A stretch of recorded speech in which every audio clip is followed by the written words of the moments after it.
Hey guys, what's going on? Welcome to JSpeak. This week we talk about gear and why we buy it. So we buy it to play it, sell it, collect it. Now first and foremost, you buy it to play it, right? You know, I can understand justification of a small tube watt amp or a solid state whatever in a large one to take out and play at gigs. I can understand having multiple guitars, you know, a few of kind of, I don't know, whatever.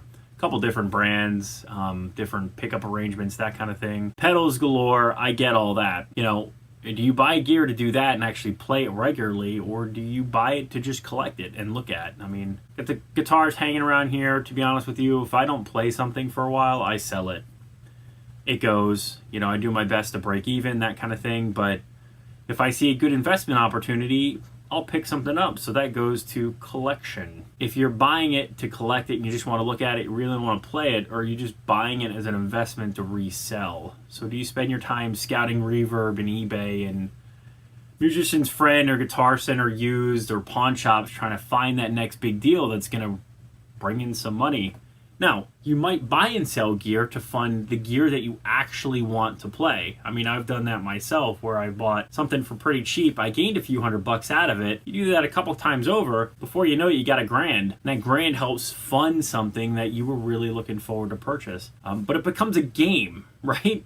And guys sometimes are selling gear at these ridiculous margin numbers, and you think, what are they trying to do? They obviously bought something and they don't want to pay for it. But one of the funnier things I find across buying and selling gear is that guys list stuff for what they paid. And they list it for what they paid new. So they're trying to minimize their loss, and you can't blame them, but I don't know if they understand how some of these things work. Unfortunately for tube amps, a lot can be done. Tubes can change, you can wear them out, you can play them a lot, and then sell it when you've kind of burned through the amp. Someone new isn't necessarily going to know that it's been used that much, and I get it.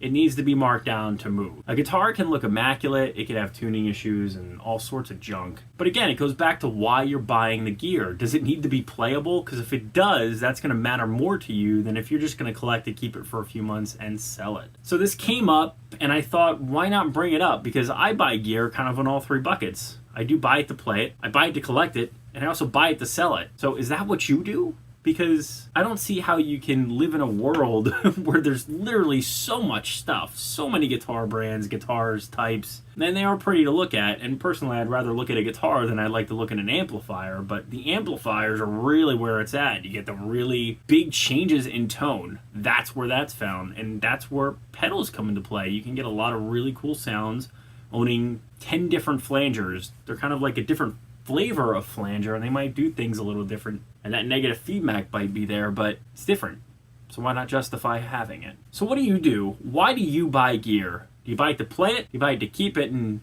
collect it? Or do you buy it to sell it? So I'm curious what you do. If you have any questions, comments, please leave them below. If you have any suggestions or demo requests, please leave them as well. Many more videos to come. Don't miss one sub.